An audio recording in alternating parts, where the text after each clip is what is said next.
and good morning, or it's noon, and I want to welcome you to our Lunch and Learn with me, Dr. Polly Heil-Mealey at Abundant Health and Wellness. Now, we are a holistic clinic in downtown Humble. We are at Main Street and Avenue C. So if you're in the area and you want to come and see us, then we welcome that. If you're not in the area and you want to have a assessment by proxy, we can do that as well. So don't let location kind of keep you out of the loop. So today we're going to talk about reducing depression in kids. And so some of the things that I'm going to talk to you about are a little bit controversial, and you're probably not going to like what I'm going to say, but it's all about the children, okay? It's all about the kids. And so I remember being a child. I mean, it's not been that long ago. And I remember playing outside, and I remember playing with my friends, and I just remember things just being very, very carefree. And apparently children don't find that life is so carefree. And so the article that I'm going to read to you today or talk to you today is about how team sports reduce the risk of depression in kids. And then I also want to read another report that shows how screen time increases depression in kids, and also it is leading to a rise in brain cancers in our children. Now, I am very, very concerned about brain cancer in children. I don't see a whole lot of that, but I do see children that are coming in depressed. I do see a lot of children out there on their devices. I don't believe that children should have devices. I'm just going to throw that out there. When I was raising my kids, now my kids are in their 30s. They're in their mid to late 30s. There was no internet, of course, when they were little, but there were Xbox and PlayStation and all that kind of stuff when they were late elementary school or early teenage years. And we did not do that. And one of the reasons we did not do that is because we wanted them to have interaction with real live people and not just interaction with a video screen. And so I believe today that I probably would not give my children devices. I did when my husband died. My children were in their teenage years, and they did share a cell phone, basically so that if there was an emergency when they were out and about, that they could call me. But it wasn't a smartphone. It was for utilitarian purposes only. So knowing what we know now about how screen time really interferes with children's development, and it interferes with their social time, then this is kind of important information that I think you need to know. So I'm going to get right to it, and it says that it is a fact that a 2016 study in the Journal of Pediatrics found 37% increase in the number of teens who experience major depressive episodes in the last decade. 37% increase. That's a lot of kids being depressed, okay? The Child Mind Institute reported that 60% of the kids with depression are going without treatment. Now, I'm not really a big fan on antidepressants. I don't think that they're all that helpful long term. Short term, maybe, but I think there's a lot of other things that we can do before we do that. Okay, recent research found that involvement in team sports was correlated with a larger hippocampus volume in the area of the brain responsible for processing long-term memory and emotional responses in both boys and girls. So that the hippocampus, a larger hippocampus, is better for social and emotional development. Okay, it's important because adult depression actually has been linked to the shrinking hippocampus in other studies. The report did find a reduction in depression rates among boys ages 9 to 11 who were involved in team sports. So this finding makes sense according to Dr. Cynthia LaBella, chairperson of the American Academy of Pediatric Council, right? She says team sports provide regular aerobic activity, which is known to be beneficial on memory, cognition, and mood. So cognition is how your brain functions. So this is why back in the ice ages, right, we had PE and we had recess and we could go out and kick the ball and run around, and wasn't so much organized sports like Little League and T-ball and all that kind of stuff. But we just got out and had some sunshine and some fresh air and just ran off all the anxiety of the day. And so the doctor is saying that this helps your mood, it helps your mental ability, and it also helps your memory, okay?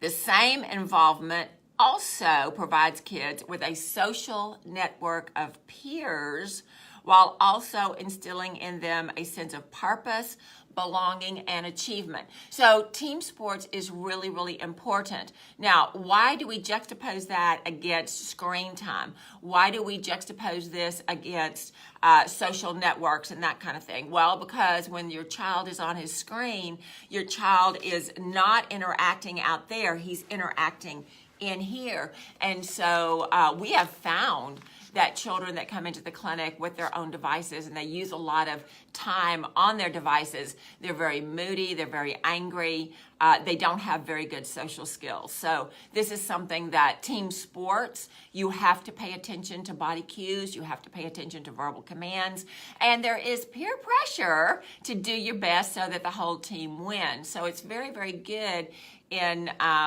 helping with mental development, helping with good emotional development. So there is a team sports study that involved 4,191 children between the ages of 9 and 11. And it relied on parents' answers to questions about their children's participation in a variety of activities as well as symptoms of depression. Okay, so this is really important. Team sports inherently foster the development of social, emotional, inhibitory control, and self-regulation skills that the players must follow and remember the game rules, take turns, cooperate and collaborate with teammates, build trust in the team, and collaborate with team members. It also helps you experience empathy for others during the wins and the losses. So participating in team sports helps develop the positive character traits that we want to have with our children. We want our children to interact. So you know, if you're a mom, right, that children are not born social. They're born very egocentric. They want what they want when they want it. And their first word is what? No, not going to cooperate, not going to share, not going to do any of those things. And so when we get our children involved in team sports, they learn all of those social things that they need to learn, okay? It says that children, and there's an argument, people say, well, my child's not athletic or my child doesn't have natural tendencies. So this doctor says children with developmental coordination disorder, right? That means you're not very coordinated, and I kind of would fall into that. Although I did play some sports. I was on the swimming team in college, which was a team. It's mainly a solo event because you're swimming by yourself. But you know, and we're going to see in some of this research that that's not as effective as actually being on a team, like a baseball team, a softball team, a volleyball team, football team, soccer, all that kind of thing. Anything that there is a team where you have to work as a whole. Anyway, these children with this developmental delay have reported higher rates of loneliness and lower self-concepts than physically developing children. But these same kids, when they are encouraged to participate in team sports, have found that their social acceptance and their ability to interact, even if they're not as physically coordinated, being with the team also helps them to develop their social, and they're much less depressed and they're much more connected with their team. So don't let your child's maybe reticence, because I'm not all that athletic, right? Don't let that be a deterrent to going on and doing the team sports. All right, so when they did this lesson, they looked also at individual sports where you just play by yourself. They also looked at arts and music. Now, we know that arts and music really develop the left side of your brain, so we definitely want to do that, but it doesn't help necessarily in the same way as team sports with depression, okay? So, researchers note that the positive benefits they observed did not extend to other activities such as art or music. Specifically, non-sports activities were not found to be associated with an increased volume in the hippocampus and a decreased volume in depression. So this is really, really important. Now, while we do want to do arts and we do want to do music, we do, absolutely we do, but we also want to encourage that team sport if we are fighting depression, all right? Participants train, perform, and compete alone when they are in such sports as swimming, golf, chess, crafts, those kind of things. So that does not give the same benefit, even if you're in a group like a quilting guild or something like that, it's not the same benefit as the team sports, okay? One other interesting outcome of the study that while the increased hippocampus volumes were detected in both boys and girls who played team sports, only the boys showed a noticeable reduction in depression rates. Now, this is really, really important because I think girls are just naturally more social. I have a son, I have a daughter, and they're both very, very social, but I can just tell you that when my male child goes out and participates in sports and that kind of thing, he's just much, much better as far as stress levels and that kind of thing. And I think it's this extra stress level that contributes to the depression in the boys. Boys are doers. They need to expend much more physical energy than most girls. There are some exceptions to the rule. I remember when I got pregnant, I had a little friend who was Finnish. She was from Finland. And she told me that boys are like puppies. You have to run them all the time. And I kind of was very offended when she said that because I thought, well, this is a child. This is certainly not an animal. But then after he came into the world and he just needed to expend all this energy, and I remembered what she said, and you know what? We involved him in a lot of sports. He did judo. He did soccer, he did cross-country running, he did basketball, he did football, he did quite a few things. And I do notice that the mental mood, the attitude was always much, much better when there were sports involved. So I can just tell you from personal experience that this is really good. Now, I'm going to read of some really rich people, some people that we all know. So Bill Gates, we know him. He does not let his children use any technology until they were over the age of 14. So they did not have a cell phone until they were 14. And he says that he has a cap on the screen time, right? He didn't let his kids get a phone. And the average age of children getting a phone is 10. So, you know, you guys do what you want with that. Steve Jobs, the CEO of Apple, says that he prohibited his kids from using technology. He said, we limit the amount of technology our kids use in the home. So Clement, where is he from? Clement and Miles, I guess these are psychiatrists, they make the case that wealthy Silicon Valley parents seem to grasp the idea of the addictive powers of the smartphone, tablets, and computers more than the general public does, despite the fact that these parents often make a living by creating and investing in that technology. It says it's interesting to note that in the modern public school where kids are required to use electronic devices like iPads, Steve Jobs' kids would have been some of the only kids that opt out. There is a school in California, Let me see if I can find out where that school is. The Waldorf School.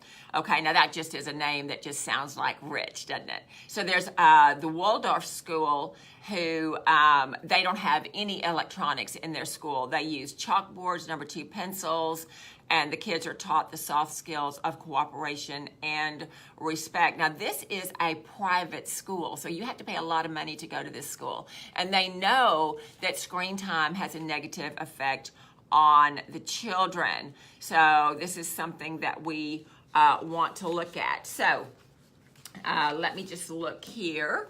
Okay, how much time is too much screen time for our kids' mental health? Okay, so this is from the Centers for Disease Control and Prevention. They report that nearly 20% of American children experience mental disorders. That's 1/5 of our children. Okay, that's a lot of children there that have mental disorders. Now, we always had the crazy person in school, so craziness has been around a long time. But back in the day, you know, it was limited to the odd duck. It wasn't 1 out of every 5 children. Okay, so we need to look at that. The American Academy of Pediatrics estimates that the average child spends 7 hours a day screen time. 7 hours a day. That's a lot. I don't know if you guys saw the most recent, I want to say it's a 2020, but it may have been a Dateline. Diane Sawyer was the presenter, and they did a whole 2 hours on what screen time does to the kids. And they had some little experiments. They replicated an experiment. I don't know what country it was, but I think it was a Scandinavian country that said that when the moms are on their cell phones, they're not attending to their children. And these moms came in this room and they were told for 2 minutes, now 2 minutes isn't a long time, but for 2 minutes, we don't want you interacting with your child. We only want you interacting in your cell phone. And they recorded how the children responded, and never once was it a positive effect. And so I know, because I go out and about, I'm at restaurants, I'm at church, I'm at different community organizational meetings, and I always see at a restaurant a family, we'll say a family of 4 or 5, you've got the 2 parents and the children, everybody is on their own device. Nobody is talking to each other. And it's very, very sad because, again, when I'm talking to you, there's that free flow of ideas and there's that interaction. When I'm just looking at my screen, I'm just playing with myself, you know, and there's no other, you know, it creates an insular, I'm isolated, nobody cares about me, I don't care about anybody else, I just want that next hit of the ping or the like or the whatever's going on the screen time, okay? So this is really, really important. 7 hours a day. Children's brains are much more sensitive to electronic use than we realize. Research has linked excessive screen time to school problems, aggression, and other behavioral issues. The sensory overload causes kids to have poor focus and depletes their mental energy, which often leads to anger and explosive behavior. Kids become overstimulated and revved up and may have a difficult time managing stress and regulating their mood. Too much screen time can also disrupt your child's sleep, which can cause mood disturbance and cognitive issues. A child behind the screen has less time for active, creative play and exercise, putting them at risk for obesity and emotional issues. Now, we have seen in a limited case here in the clinic, you know, you're out in the waiting area and the children are on their phones and they come in and the mom, and I ask them, please turn off your phones and please give your phone to your mom. And there is quite a bit of resistance for that. I mean, we do win in the end because I can't do an evaluation with you if you are looking at your device. But sometimes the attitude and the explosive response is quite extreme for what we're asking them to do. So we're not asking them to forego technology for the rest of their life, but we are asking for an hour of uninterrupted time. And the children are quite connected to their phone, and this is not good for their emotional development. In one study reported by the Academy of American Pediatrics, measured the effects of excessive screen time on children's psychological well-being. The results concluded that children who spent more than 2 hours a day in front of the screen had greater psychological difficulties irrespective of their physical activity. So don't just think that if I play team sports, then I'm going to have a whole lot of screen time, because that's not what the pediatric doctors are finding. So remember, most children have an excess of 7 hours of screen time.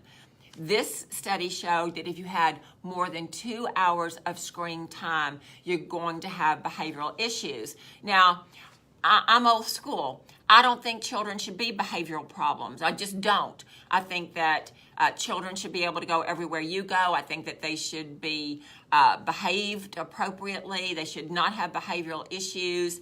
I took my children everywhere I went. I was a stay-at-home mom.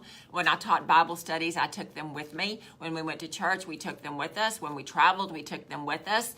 And we never, ever had any behavioral episodes. Now, I'm talking about outbursts of anger, outbursts of wrath, children being uncontrollable, okay? My children were still children. Sometimes they talked a little bit too loud. Sometimes they wanted to run in a place that they were not supposed to run. So they were still children, but they were not unsocialized children. They were not children that I was embarrassed to be out and about with, because we trained them. And so when we have more than 2 hours of screen time, now this includes your television watching, your phone, and all that kind of stuff. Now, I know there are times when you have to go to the doctor, you have to take your children with you, and you might give them your iPhone to watch a short video while you're having your pelvic exam. That's probably not going to be a big deal, because that's going to take, what, maybe 30 minutes max? That's well short of the 2 hours. I'm talking about the parents who are on their devices at home, their children are on their devices at home, and there's just no socialization. As parents, we're supposed to teach our children, as Dr. Phil says, to go on green and stop on red. If all they're doing is looking at their device, they're not going to know what to do with social behaviors. So this is how you're going to know if your children are having too much screen time, okay? They are irritable. Now, we're talking about more than just normal irritability. Okay, everybody has a little moment of irritability. But if your child is irritable all the time, or if he's irritable only when he's not on his device, that's an indication he has too much time on the device. If the child is depressed, if the child has excessive tantrums and mood swings, if the child has a low frustration tolerance. Now, we're talking about, you tell the child to stop doing something, and instead of the child saying, oh, okay, Mom, I don't like this, and they're kind of gritchy and whatever. But if the child has this big explosive thing going on, then that's just, over the top, and it's not at the same ratio for what you're asking them to do. If the child is defiant, right? And we have a lot of that today. We have a lot of defiant children. I remember growing up, and if I was defiant, I got punished, so I learned not to be defiant. So, and I raised my kids that way too. I'm just going to be honest. They weren't allowed to be defiant. We could have a conversation. We could agree to disagree, but at the end of the day, I was the adult, I was the parent, and they got to do what I asked them to do, because I'm just old school like that. So defiance was not a big deal. Trouble sleeping, if your child is having trouble sleeping, and many children that come in to see me are having trouble sleeping. If they have disorganized behavior, if they have learning difficulties, and if they have poor short-term memory. Now, one of the things that you can do to see if this affects your child is that you can remove the electronic devices for about 3 weeks. See what happens to the child's attitude, behavior, and memory. So if you remove the devices for 3 weeks and your child changes for the better of the personality, then you're going to know that the excessive screen time is having a negative effect on your child. If symptoms return with the reintroduction of the devices, then you absolutely know that these devices are not good. Now, one of the things I want to talk to you about is electromagnetic radiation waves, okay, or microwaves. So when you have a cell phone, now of course, I'm looking at my cell phone. My cell phone's about 18 inches away from where I am, so I'm not getting any radiation from that. When I have my cell phone next to my ear, it feels hot on my face. Why is that? Because it's electromagnetic microwave radiation, right? And so I hardly ever have my phone to my ear. Most of the time it's in my hand, away from my body, and you're on speakerphone. Obviously not when I'm with people, but most of the time you're on speakerphone, so the phone is not next to me so that I'm not getting that radiation. Your child, and you can Google this, what cell phone radiation does to the brain. Just Google that.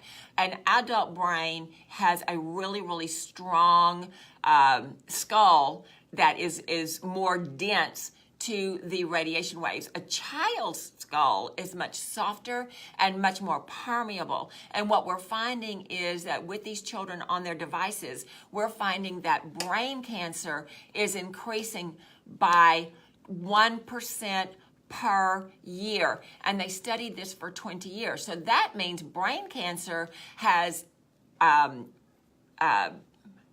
gotten better, that's not the right, has increased 20% in the last 20 years. 1 in 5 children. Okay, that's 20%.